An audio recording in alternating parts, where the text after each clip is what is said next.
या इलाही रहम कर के दे मेरी तकदीर में। क्या बात है, क्या या इलाही रहम कर के दे मेरी तकदीर में। या इलाही रहम कर के दे मेरी तकदीर में। या इलाही रहम कर के दे मेरी तकदीर में। या इलाही रहम कर के दे मेरी तकदीर में। बोलो या इलाही रहम कर के दे मेरी तकदीर में। जब मैं अगली बात करूं तो उससे पहले आपके दोनों हाथ बुलंद हो तो बात बने।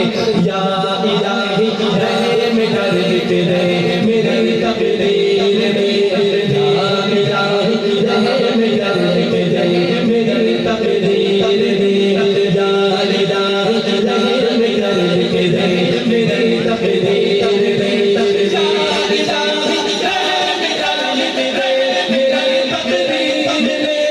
या इलाही रहम कर के दे मेरी तकदीर में।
रोशनी